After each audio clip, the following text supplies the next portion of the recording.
mengenai sikap Kasih PMD Kecamatan Labuhan Ratu yang melarang dengan nada marah kepada redaktur media online resolusinews.com atas penulisan tanggapan Ketua LSMG MBI yang menanggapi penjelasan Kasih PMD terkait dugaan penyimpangan dana desa tahun 2020 di Desa Labuhan Ratu 3 dan Labuhan Ratu 7. Kecamatan Labuhan Ratu, Kabupaten Lampung Timur beberapa waktu yang lalu.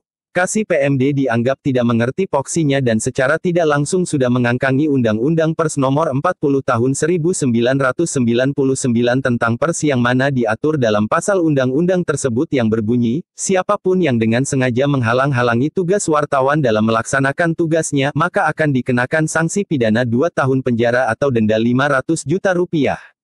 Jika dianalisa dengan nadanya Kasih PMD Kecamatan Labuhan Ratu secara tidak langsung sudah mengintimidasi dan menghalang-halangi tugas wartawan, apalagi ada nada yang secara langsung diucapkan telah menuduh sang wartawan lebih parah persekongkolannya dengan kepala desa, hal ini sangat jelas dan murni pidana.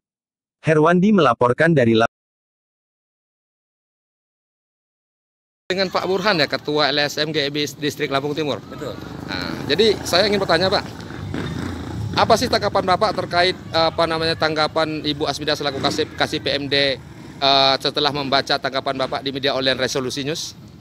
Di situ itu saya lihat Kasih PMD Kecamatan Labuhan Ratu tidak mengerti apa sih yang menjadi hak dan kewajiban seorang jurnalis sesuai dengan Undang-Undang Pers Nomor 40 ya. Dan juga di situ itu saya jelaskan kenapa dugaan ada persekongkolan jahat terkait masalah Kasih PMD Kecamatan Labuhan Ratu atau perangkat kecamatan dengan Kepala Desa Labuhan Ratu 3, karena di sini ini kami sudah melaporkan hal tersebut kepada aparat penegak hukum, kejaksaan dan kepolisian Polres Lampung Timur. Namun di sini ini ditambah lagi diperjelas BPD sebagai evaluasi monitoring pihak pertama atau pihak ke-1 ini tidak pernah melakukan evaluasi dan monitoring. Karena apa? Karena Kepala Desa bahkan kecamatan tidak pernah memberikan yang namanya APBDes kepada masyarakat ataupun BPD. Berarti kan sudah jelas. Dan di situ itu kan sudah jelas amanah undang-undangnya mengatakan berdasarkan Peraturan Bupati Nomor 33 Tahun 2020, evaluasi dan monitoring dana desa itu pertama yang dilakukan oleh BPD. Namun di Desa Labuhan Ratu 3 tidak pernah dilaksanakan evaluasi dan monitoring itu, gitu. Oh, jadi terkait yang ucapan Bu Asmida terhadap wartawan yang menulis tanggapan Bapak itu, layak enggak wartawan itu dimarah atau dilarang oleh Ibu Asmida? Nah, di sini inilah seharusnya rekan-rekanan, kawan-kawan pers yang ada di Lampung Timur ini harus mempertanyakan semuanya kepada Bu Asmida. Kenapa? Di sini ini Bu Asmida secara tidak langsung sudah mengangkangi hak daripada pers atau seorang jurnalis untuk mengkonfirmasi sesuatu hal itu kepada masyarakat ataupun kepada lembaga-lembaga yang sah di Republik ini. Jadi yang ditulis di media online Resolusi News itu mutlak, itu tanggapan Bapak ya, tulisan Bapak ya? Mutlak. Bisa dipertanggungjawabkan Pak? Saya pertanggungjawabkan. Oh, ya. Terima kasih Pak Burhan ya. Oke.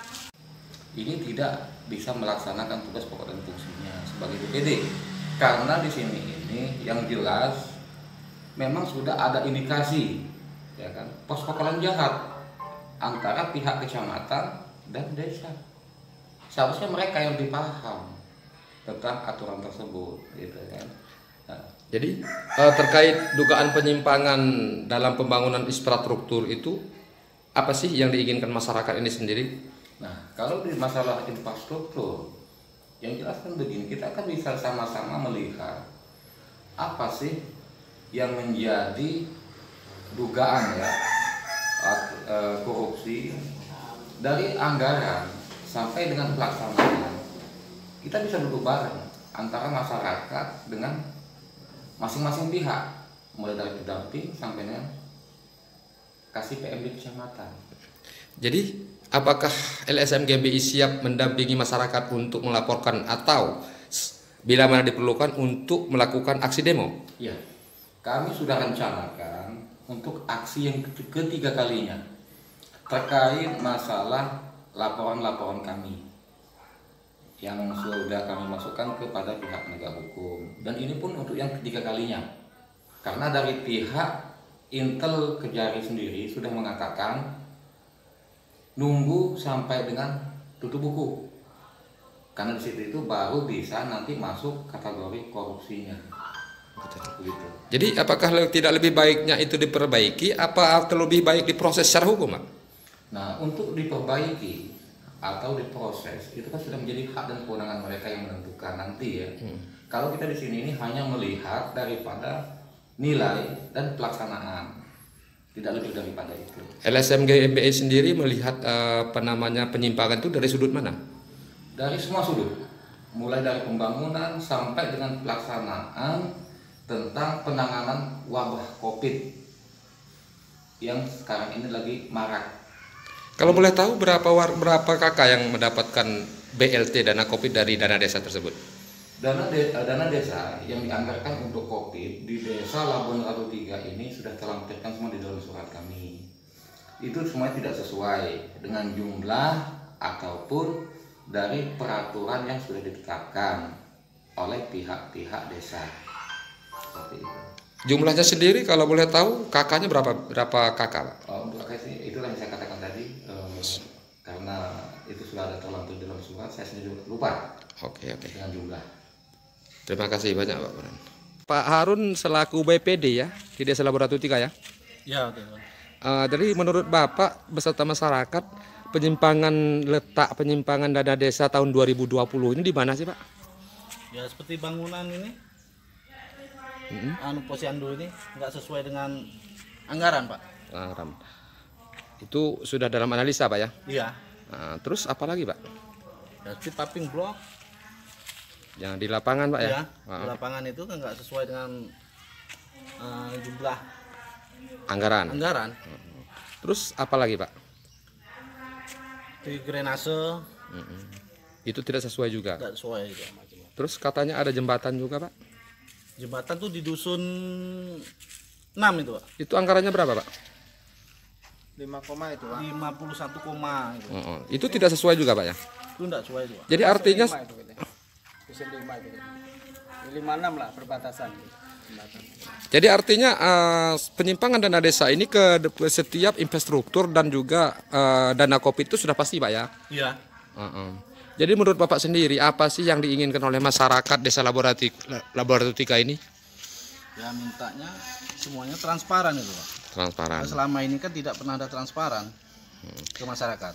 Nah, jadi ini sendiri bangunan ini sendiri tahun 2020 kan belum ada SPJ, Pak. Ya. Jadi kemungkinan besar akan diperbaiki. Apa perbaikan seperti apa yang diinginkan oleh para masyarakat ini? Ya mintanya ya sih kayak paving block yang jelas sesuai dengan keluarnya biaya yang segede itu. Kalau biayanya gede harusnya bangunannya ya bagus lah. Bangunannya bagus, Pak ya. Iya, masa rumah kayak gini habis 74 juta lebih kan? 74,33 ribu itu sangat nggak sesuai. Sangat nggak sesuai menurut Bapak, Pak ya. Karena Bapak juga mungkin tukang, Pak ya, seorang tukang, Pak ya. Ya minimal kuli lah. Oh, jadi bisa nganalisa, Pak ya. Jadi menurut Bapak sendiri bangunan itu menghabiskan dana berapa, Pak?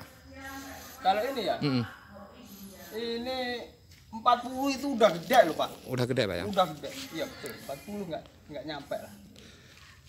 Jadi misalnya ini pemerintah daerah ataupun pihak terkait tidak mau menindaklanjuti permasalahan ini, apa yang akan dilakukan oleh masyarakat? Ya itu tadi transparan tuh di mana letak transparannya itu loh.